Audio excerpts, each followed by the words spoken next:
Hello again, my fellow modelers. Today we are going to discuss model calibration. And this is a very important part of the overall groundwater modeling process. After you've built your model, you run the model and compute a solution. And then you compare the simulated heads and flows to what you have observed in the field. And invariably, they are going to be different. I've never seen a model where first time you run it, it gave good results. You always have to do some adjustments. Excuse me. And so during the model calibration process, we iteratively change the input parameters. Hydraulic conductivity, recharge, etc., until the model outputs match your field observations. And once you get a good match, you're ready to use, you have some confidence in the model and you're ready to use it as a predictive tool. So what are we comparing against?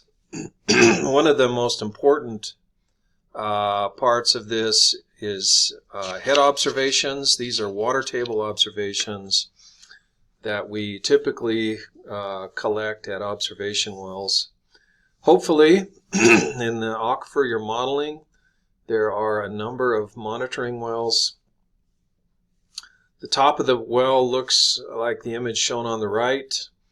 Those 4 bars surrounding it are basically there so if someone drives a lawnmower or some sort of vehicle in, they will damage the guard posts instead of the actual well, which sticks up.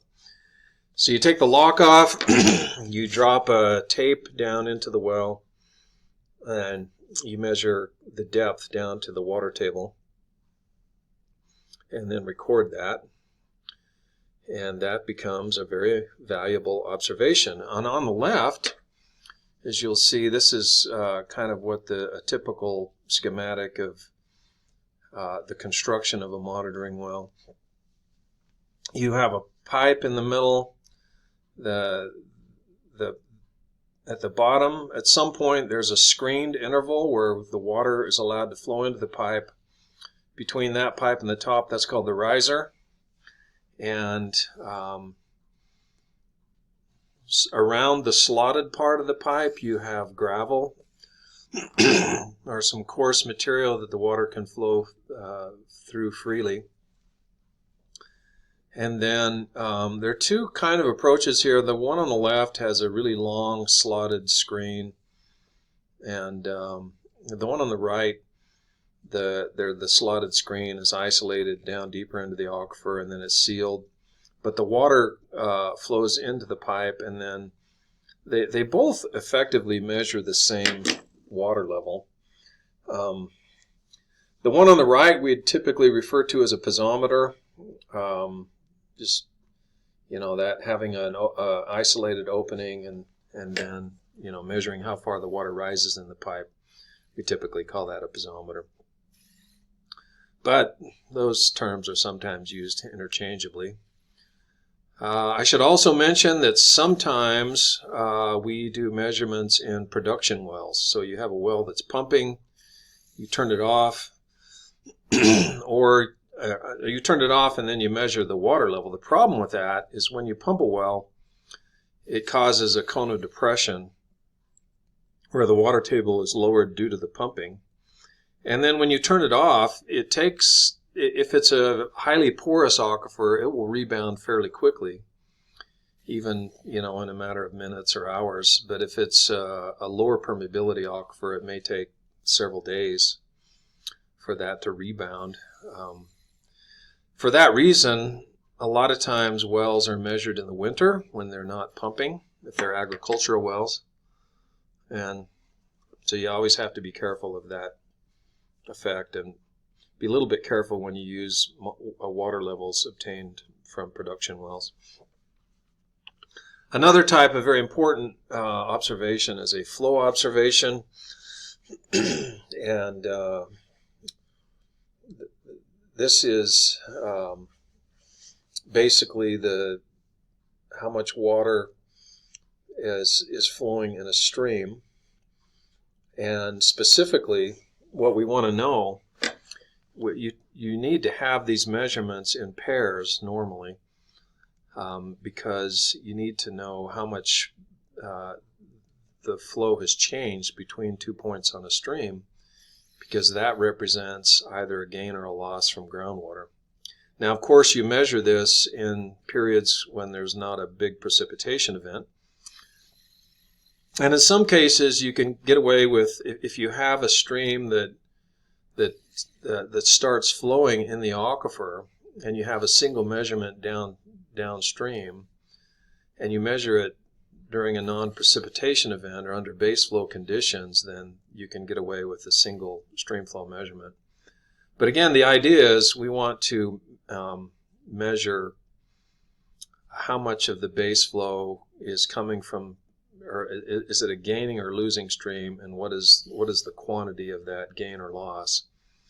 And that's something that we use when we calibrate our groundwater model. So if we have a groundwater model and we're using, say, the river package or the drain package or something, part of the output from the model is how much water is going into the stream or going from the stream to the aquifer, and that should match reasonably close with what you observe in the field.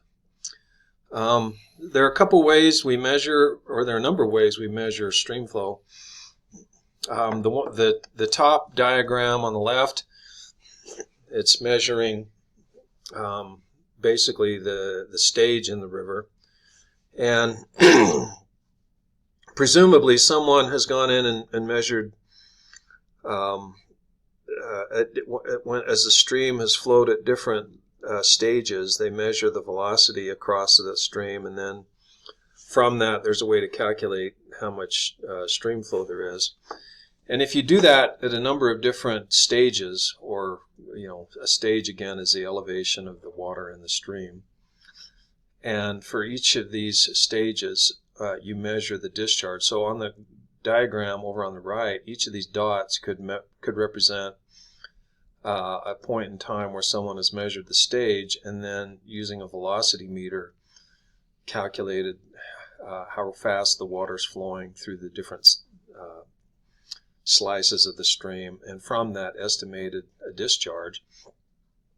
Once you've done that, you come up with a stage discharge curve, and from that point, if you measure the stage, you can just scale off what the discharge is.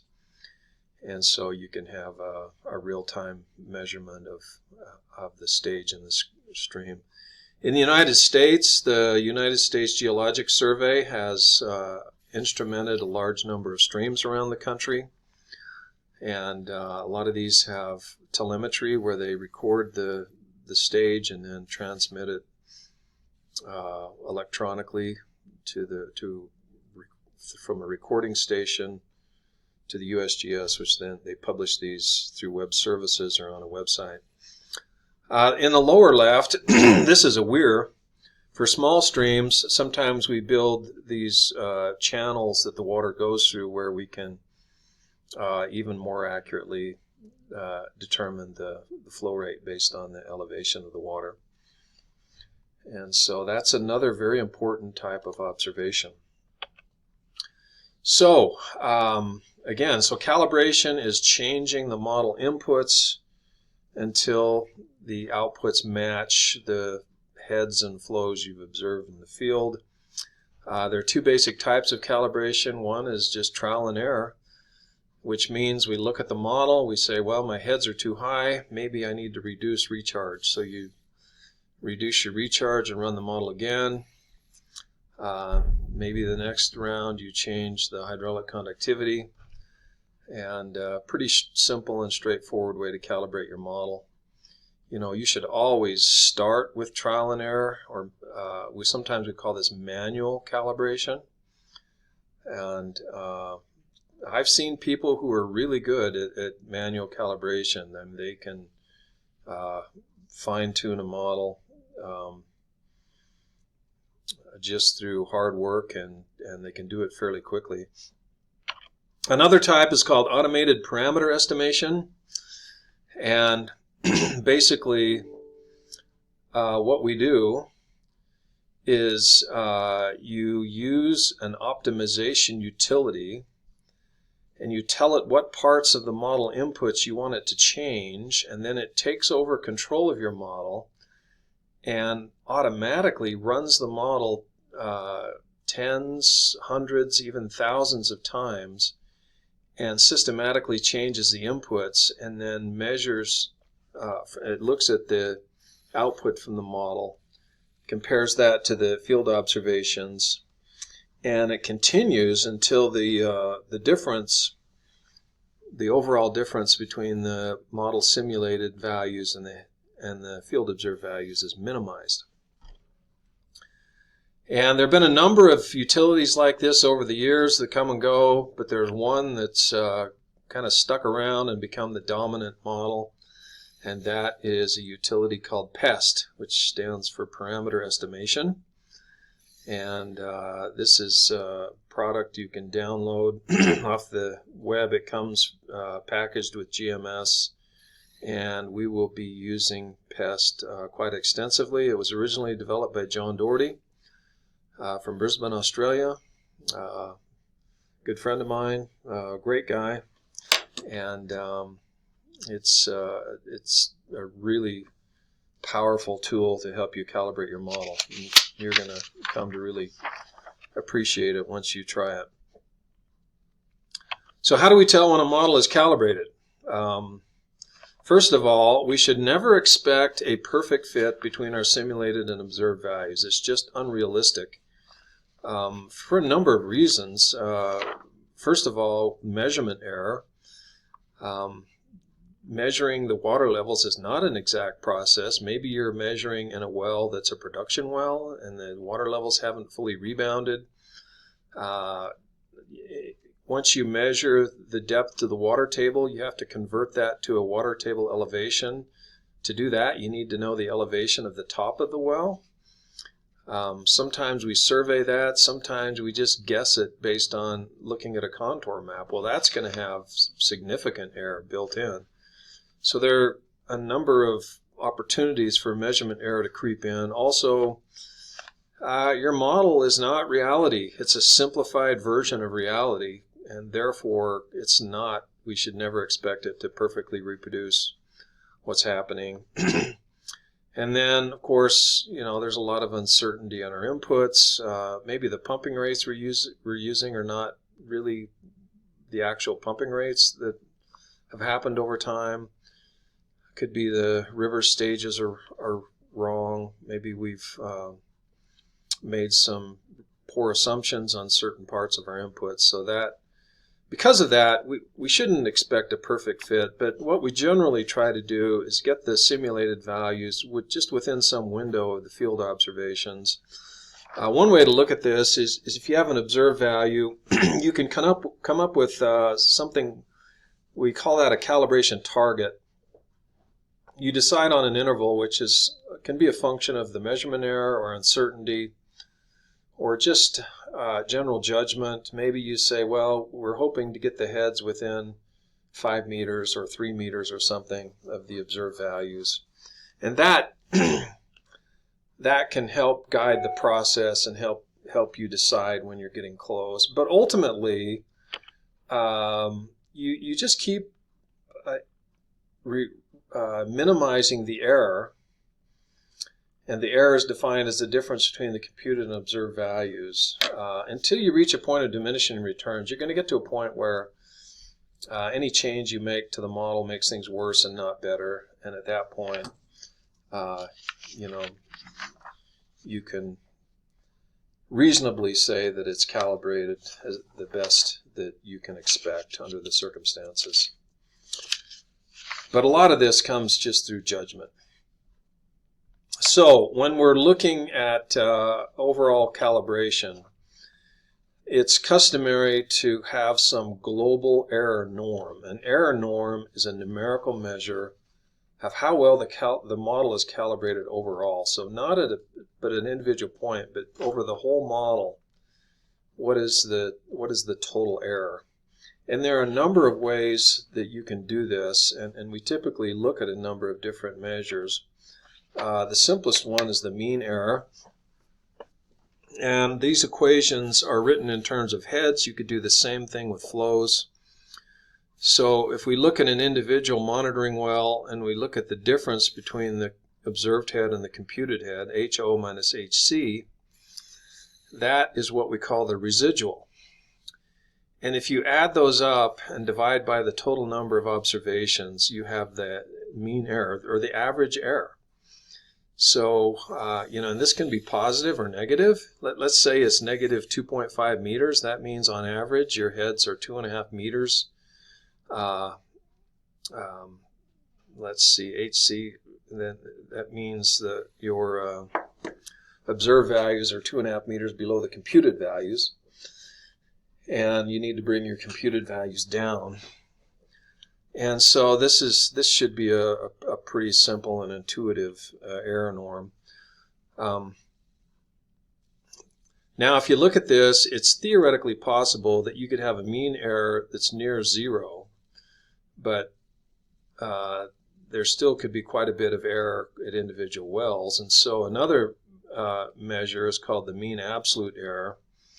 In this case, we take the individual residuals and we take the absolute value of each of those, and then we take the average of that. So, for example, if I did this process and then I got a mean absolute error of 3.1 meters, that would mean that, whether it's too high or too low, the mean residual magnitude is about 3.1 meters.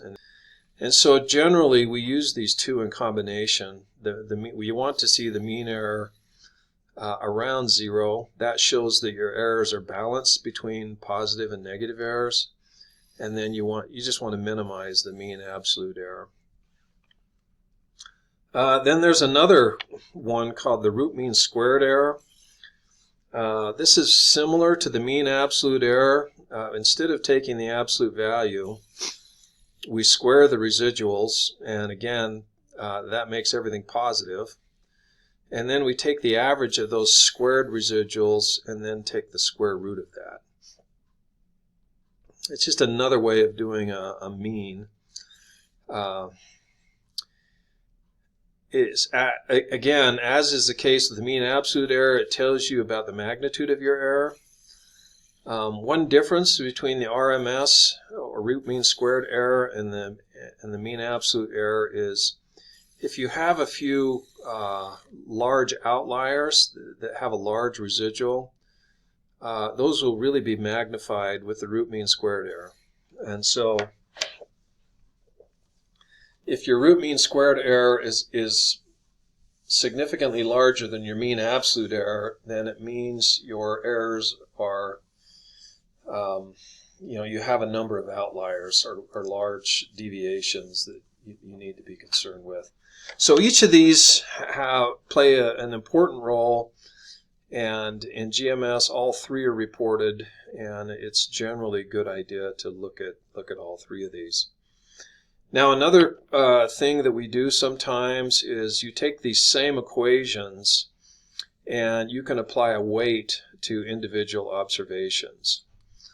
The weight, in many cases, we just assume a uniform weight. We weight all of our observations equally. But this allows you to give greater emphasis on certain observations. And if you want to look at this, one way to look at this is the weight can be defined as 1 over the standard deviation squared, where the standard deviation is the standard deviation of the measurement errors for the observation. So if you had some way to determine over time what the typical error is in the observation and could get a normal distribution of that and a standard deviation, that would be a way to come up with your observation weight. You can also, if you assume a normal distribution, you can define an interval and a confidence. So an interval and confidence, for example, could be the interval could be your calibration target. So you say, well, I think have 95% confidence that the errors are within 2 meters. Then from that 2 meter and 95% value, you can come up with a standard deviation, and then convert that to an observation weight. And there's a way to automate that in GMS, but if you assume the same confidence interval, then if you just give each well a different interval, your calibration target, maybe some of them you say it's 1 meter, others 2, others 3, others 5. The ones with the larger interval or target are going to have a smaller weight, because it's the bigger the weight, the bigger the interval, the bigger the standard deviation. And that's kind of intuitive. If I have an observation where I want to get it within 1 meter, then that's going to have a higher weight than if I have another one where I'm okay if it's anywhere within 5 meters. So that's one way to look at this. But in general, like I say, in most cases we assign the weights evenly, and but you can have different weights for different observations if you like. Finally, there is a single error norm that includes both heads and flows. Both of these weighted and unweighted equations that I showed you, these are written in terms of heads, but if you substitute flow, the F for the H there, and you use gains and losses in streams, you can come up with the same weight, but you'd have a ME, MAE, and RMS for heads and another set for flows. But if you this equation is used to combine both your heads and flows into a single error value, and it's the sum of the squared weighted residuals. And so you just take the head differences squared and the flow differences squared. You give each of them a weight and add them up. It's just a sum. It's not an average, it's a sum. And the number by itself is not that, doesn't tell you that much, but what you want to know on this is how that number is changing as you calibrate your model. So as you try changing your hydraulic conductivity, your recharge, your conductance, and so forth, if you look at the sum of squared weighted residuals, that number should be going down. So when you use a parameter estimation utility like PEST, this is the single error norm that it looks at because it does combine both heads and flows. Now, something that's really important here, if you're combining heads, the units are length, flows, the units are length cubed per time. So it's kind of weird that you're combining two different sets of units into a single value. But again, it's just used to determine relative differences. But in order for this to work well, you have to ensure that you have good weights.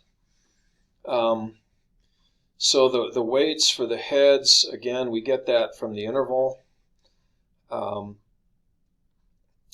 long as you use a reasonable interval on your calibration target, 1 to 5 to 10 meters, something like that, it works out fine. And then for the flows, I've found if you enter an interval, a calibration target interval that's about 5% of the total flow rate in the river, or of the total discharge, you generally end up with weights that work out really well. What you want to have happen here is that both sides of this equation are significant enough or weighted enough that they have an impact. So you wouldn't want the left side to be a huge number and the right side to be a tiny number. You want them to have somewhat of a comparable weight. And so if you follow those guidelines in GMS, enter an interval, calibration target, a few meters, and then make your weight, your interval for the flows about 5 to 10% of the observed flow, it generally ends up working really well. And we'll revisit that when we do our exercises together in class. Now, coming back to flow observations, some really important things to discuss. Remember, a river can be a gaining river or a losing river. And by the way, we've been talking about gains or losses in streams, but this could be gains or losses in reservoirs and lakes as well. When you're dealing with reservoirs and lakes, you have to factor in evaporation, account for that, and then you have to look at, you know, a water balance, how much is coming into the reservoir and how much is going out. But it's possible to get an estimate as to how much water is leaking from the reservoir into the lake or the other way around. But these are really important. Sometimes I see people calibrate groundwater models only using head observations, and if you do that without using flow observations in addition to your head observations, it's very likely that your calibration solution, and when I say that I mean the sets of input parameters you use to calibrate your model, may be non-unique. So non-uniqueness is a really important principle when it comes to calibrating models, and so it's something we need to explore in more detail. And in order to explain this, I use this simple model. So consider a basin where the only input to the basin is through recharge. So we have water coming in through recharge, and then the water the water table raises, and then it is then discharged to a stream. So we get base flow to the stream, and then maybe on the left-hand side we have a specified head boundary, a lake or something. And let's assume further that we have some observation wells scattered throughout the basin that we use to calibrate our model. And in order to calibrate the model, we are going to modify the recharge and hydraulic conductivity parameters, which are the most important parameters. When I say that, I mean when you calibrate your model, you'll very quickly discover that the two parameters that the model is most sensitive to are hydraulic conductivity and recharge. You can play with your conductances and some of the other things, but they're only going to have a minor effect relative to these two parameters. And for the purposes of this exercise, that's what we're going to focus on.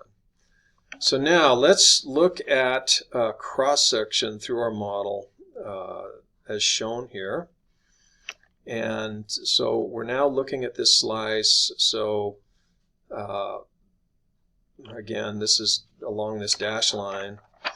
And so these little eye-shaped symbols on the diagram represent the elevation of our observed heads, and I've drawn them as a target, meaning we just want to get the head somewhere inside that range. So instead of a single value, we've got a range that we're trying to move it into. So our objective is to adjust the hydraulic conductivity and the recharge until that water table fluctuates up or down until it matches those head observations. Now, to start, we're just going to look at head observations. So if we look at this model and the water table is too high, if we need to lower the water table, we have two things we can do. We can increase the hydraulic conductivity. That causes the water to leave the system more rapidly. You get a flatter water table with a high value of hydraulic conductivity. It doesn't take much head loss as you go through that. So imagine if you had a gravel aquifer, it's going to be kind of like a big bathtub, and the water table is going to be flat. But if you have a lower permeability aquifer, you get a much greater slope, because that it mounds, the water table goes up as it has to build up head to push through the low permeability material. Another way to lower the water table is to reduce your recharge. If you have less water entering the system, you're going to have a lower water table. That should be fairly intuitive. Now, on the other hand, if we want to raise the water table, we can lower the hydraulic conductivity. It's just the inverse of what we just talked about. Or we can increase recharge. Both of those will cause the water table to rise, the water levels, the water will mound in your aquifer. And so again, to lower the water table, you can either, or to both lower or raise the water table, you have both hydraulic conductivity and recharge, which independently can move that up or down. And so, looking at head observations only, if you think about it, we can calibrate the model with a low K and low recharge, or a high K and a high recharge. So in other words, theoretically, there are an infinite number of combinations of recharge and hydraulic conductivity that will calibrate the model. Both of them, either one of these independently, will cause the water table to go up or down. And so, yeah, mathematically, there is an infinite number of combinations of K and recharge that will result in a calibrated model. So that's a problem. When we finish calibrating our model, we want to have some assurance that it represents a reasonable representation of what the actual aquifer properties are. Otherwise, it's not going to be very useful as a predictive tool. Because even though we have the water levels right, the flow rates, the velocity at which the water is flowing could be way off, which is really important in most of our applications. So there's a simple way to fix this. If you remember that stream in the middle of the aquifer is fed completely by gains from the aquifer. It's a gaining stream, and the base flow comes 100% from the aquifer. So if we were to measure the discharge at the bottom of that stream and include that as one of our observations, then basically what that does is that pins down the recharge, because that discharge to the stream is going to be 100% sensitive to that recharge. If the only input is recharge and the only output is discharge to the stream, they're going to be completely tied together. Well, there's some discharge to the constant head boundary, but there's going to be a really high level of sensitivity in that. And so by adding a flow observation and changing the recharge until that matches, we've basically eliminated 1 degree of freedom. So before we had, too many degrees of freedom. It's kind of like having, more equations than we have unknowns. Well, this gives us a balance that we can solve for. And at this point, the only remaining unknown is the hydraulic conductivity, and the number of combinations of parameters that will calibrate the model is drastically reduced. So we have a more unique model or solution to our calibration process. So to illustrate this, I did a little experiment, and on the left we have, this is a model that we're going to be using in class, and it's very similar to the one I just showed you. It's a closed basin. At the very northern outlet, there's a constant head boundary condition. It has a stream in the middle that's completely fed through base flow from the groundwater. We have a number of head observations. And so what I did is, using head observations only, I used a parameter estimation utility. And in the first case, I started with, I fixed the recharge to a low amount, 0.0012. And then I solved for the hydraulic conductivity that gave it a low error, and the sum of the squared weighted residuals at the end of this process was 142. Now keep in mind that it starts out in the thousands, so 142 is a really low number in this case. And so this model was calibrated, and if you look at these calibration targets, so the green means a really good match, the red means a medium match, red and yellow is not great, but overall it's calibrated reasonably well. especially since I'm only using a single value of hydraulic conductivity and recharge. If we spatially vary the hydraulic conductivity and recharge, we could get an even better fit. But that's a good solution. Now in the next case, I changed the recharge to 0.003, so I changed it by a factor of 4. I reduced it by a factor of 4. And then, using the parameter estimation utility, I optimized that and solved for a value of K. And it got it down to 157, which is not exactly the same, but they're both really close. And that was the point of diminishing returns. And notice that it reduced the hydraulic conductivity to be 1/4 of the value we had on the left. So, in other words, both of these models are calibrated. But they're very different. They differ in recharge and hydraulic conductivity by a factor of 4.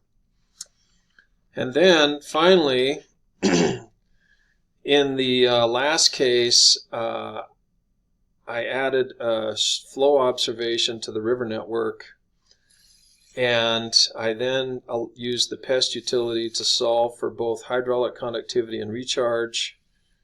In this case, I got the sum of the squared weighted residuals down to 125, and that includes the flow error in this case, and I ended up with a K value that was kind of between these two values, and a recharge value that was between these two values, and resulted in, it was also calibrated. So essentially I have 3 calibrated models, but this final one I have way more confidence in, because it, by using a flow observation, it was able to minimize. It was able to find a solution that I think we can have a lot more confidence in, and more confidence that this is a non-unique, that this is a unique solution. Now later, when we talk about the parameter estimation utility, I'm going to show you there's actually a numerical measure we can use to determine, to get an idea whether a model is the level of uniqueness to the model. And we'll talk about that later, but the point is, if you don't have a flow observation, you need to really worry about whether or not you have a unique or a non-unique model. And something that we always need to be aware of when we're doing model calibration. And for that reason, we generally have to have, we either have to have a flow observation, or we have to just guess at what the stream flow discharge would be to pin it down. Sometimes you have to make educated guesses, but that works. That's better than nothing. And hopefully we'll end up with a unique solution. Okay, these are the basics of how the model calibration works, and in our next lecture we're going to talk about what kind of tools are available in GMS to perform or to monitor your errors and enter your observation wells and so forth. Thanks.